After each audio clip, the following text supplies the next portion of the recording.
करण की सीरीज में हम आगे बढ़ते हैं। अब हम बात करेंगे चतुष्पद करण की। देखिए, चतुष्पद का मतलब होता है चार पैर वाला। और चतुष्पद करण का जो देवता बताया गया है, इष्ट बताया गया है, वो वृषभ बताया गया है। वृषभ का मतलब है बैल। ठीक है, अब बैल का मतलब क्या है? जिसके अंदर इंटरनल स्ट्रेंथ काफी ज्यादा होती है, मेहनती। और बैल का एक मतलब होता है शुक्र। तो जिनका भी जन्म वृषभ में हुआ है, यानी चतुष्पद करण में हुआ है, ऐसे लोगों को छूटते ही सबसे पहले अपनी कुंडली का शुक्र देखना चाहिए। ठीक है। अब चतुष्पद करण बनता कब है? देखिए, अमावस्या तिथि को दो भागों में बांट दीजिए। ठीक है। तो अमावस्या तिथि का जो पहले वाला पार्ट बनेगा वो चतुष्पद करण बनेगा।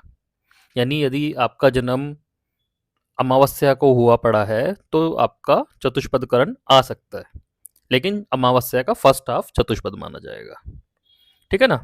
तो चार पैर, चार पग, चार स्टेज, चार पहिए जैसे गाड़ी के होते हैं, चार पैर जानवरों के भी होते हैं, टेबल के भी होते हैं, कुर्सी के भी होते हैं। ये सब चतुष्पद करण से रिलेटेड होते हैं। और ऐसे लोगों को ना पार्टनरशिप करके, लोगों से मिलके, जानवरों से संबंधित काम, गाड़ियों से संबंधित काम फायदा देते हैं। ऐसे लोगों की लाइफ में जब भी कोई व्यक्ति आता है ना, चाहे वो दोस्त हो, चाहे वो पार्टनर हो, इनकी लाइफ पे सीरियस इम्पैक्ट पड़ता है। ठीक है। अब क्या है कि चतुष्पद करण में यदि आपका जन्म हुआ है, तो पहली बात तो ये लोग ना बड़े सिंसियर होते हैं, कहना मानते हैं। ठीक है। हालांकि थोड़े से अड़ियल होते हैं, क्योंकि एथिकल होते हैं। धर्म की तरफ इनका अच्छा खासा रुझान होता है। देखिए, अमावस्या का जन्म है। ठीक है। चार पैर हैं, चार पैर का मतलब कहीं ना कहीं जानवर है। जानवर है तो सीखने की इच्छा इसमें है, आगे बढ़ने का पोटेंशियल कहीं ना कहीं है। अमावस्या क्या है? Dark night. तो कहीं ना कहीं ऐसे लोग जानना तो बहुत कुछ चाहते हैं। तो धर्म से इनका जुड़ाव हो सकता है। ठीक है। ऐसे लोगों की जिंदगी में ना गुरुओं का, बड़े भाइयों का, पिता समान लोगों का बहुत बड़ा योगदान होता है।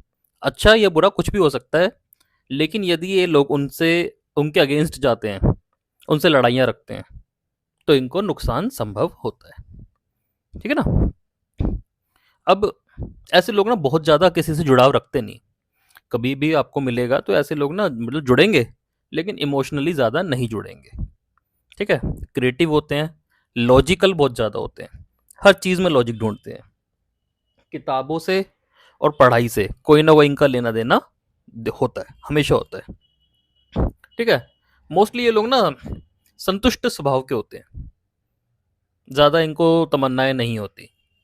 और लाइफ इस वजह से थोड़ी सी कंफर्टेबल होती है, क्योंकि बहुत ज़्यादा काम ये नहीं करना चाहते। तो वैसे ही दिमाग में कंफर्ट रहेगा। और ऐसे लोग ना जॉब को प्रेफर नहीं करते, कोई प्रोफेशन या बिजनेस करना चाहेंगे, क्योंकि जॉब की जो मेहनत होती है वो अलग होती है। तो ये जॉब से थोड़ा बचते हैं, अपना कोई सेवा देना पसंद करेंगे या कोई बिजनेस करना पसंद कर सकते हैं। ठीक है ना? अब बिजनेस किस टाइप का इनको फायदा देगा? मेडिसिन से रिलेटेड, केमिकल से रिलेटेड, लॉजिक से रिलेटेड। जहां भी लॉजिक आ गया ना, वहां पे आप इनका सामना नहीं कर सकते। ये लोग किसी भी चीज पे लॉजिक दे सकते हैं, एस्ट्रोलॉजी के ऊपर, धर्म के ऊपर, पढ़ाई के ऊपर, साइकोलॉजी के ऊपर, किसी के ऊपर भी बहस कर लेते हैं, क्योंकि इनकी समझ इन्हें बहुत अच्छी होती है। ठीक है। इसके अलावा जमीन से संबंधित काम, जानवरों से संबंधित काम। जानवरों से संबंधित काम में देखो बड़े सारे काम आते हैं। जानवरों की ट्रेडिंग हो गई, मांस का काम भी हो गया। ठीक है। टेबल चेयर के काम भी हो गए। इसके अलावा टीचिंग। देखिए, जब कोई व्यक्ति, बच्चा एक टीचर के पास पढ़ने जाता है, तो वो उसकी नज़र में एक जानवर की तरह ही होता है, जिसको वो सिखा के इंसान बनाता है।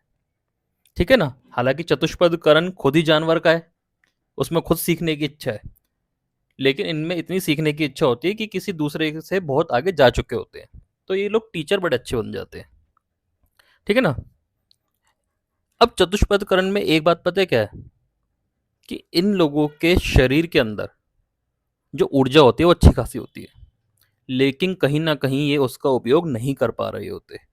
किसी भी रीज़न से नहीं कर पा रहे होते। सपोज कीजिए कोई काम ही ऐसा है, बैठा हुआ है, या कोई काम इस तरह का कि आलसी है, ये हिलते ही नहीं अपनी जगह से। उसका यूज़ इन्हें करना चाहिए, क्योंकि इनके शरीर में नॉर्मल से ज़्यादा एनर्जी होती है। ठीक है ना? तो ऐसे लोगों को फिजिकली मेहनत करनी चाहिए। अगर फिजिकल मेहनत नहीं करेंगे, एक जगह से दूसरी जगह नहीं हिलेंगे, तो ये अच्छी सक्सेस नहीं ले पाते। तो सक्सेस के लिए इन्हें एक्टिव होना पड़ता है। ठीक है, अब चतुष्पद के बारे में थोड़ी सी और बातें करते हैं कि ये थोड़ा सा डार्क एनर्जी का भी करण माना जाता है। मतलब ऐसे लोग डार्क एनर्जीज में इन्वॉल्व हो सकते हैं, या तो डार्क एनर्जी इनको परेशान कर सकती है, या ये ऐसी एक्टिविटी में इन्वॉल्व होते हैं। उच्चाटन, जहां पर शत्रुओं का दिमाग हिला देना हो पूरा, है ना, एक प्रक्रिया होती है उच्चाटन। अब वो ऐसे ही करण में की जाती है, यानी ये करण इस टाइप का है। श्राद्ध करना, तर्पण करना, जो लोग मर चुके हैं उनसे रिलेटेड कोई एक्टिविटी करना, चतुष्पद करण में होता है। अब चतुष्पद करण में ये चीज है, तो चतुष्पद करण में जन्म हुए लोगों के साथ भी ऐसा कुछ ना कुछ चक्कर होगा। कहीं ना कहीं ओल्ड सोल वो हो सकते हैं, या ओल्ड सोल से, पुरानी सोल से कनेक्टिविटी उनको करने आती है, या आप उनको उनसे बात करके आपको लगेगा कि ये कुछ ज़्यादा ही मैच्योर लोग नहीं है। तो ऐसा कुछ इनके साथ होता है। अब ऐसे लोगों को श्राद्ध हो गया, तर्पण हो गया, दान हो गए, ये सब चीज़ें करती रहनी चाहिए। मंत्र हो गए, ठीक है ना, किसी भी टाइप के। और जो ऐसे लोगों के लिए जो हमारे पितृ समान है, अर्यमा देवता है, यम देवता है, या खुद के जो पितृ हैं, उनका भी आप जाप करते हैं, उनके नाम का दान करते हैं, तो आप सही रहेंगे। ये इनके लिए बहुत ज़्यादा ज़रूरी होता है। ठीक है, तो ये चतुष्पद करण के बारे में हमने जाना। धन्यवाद।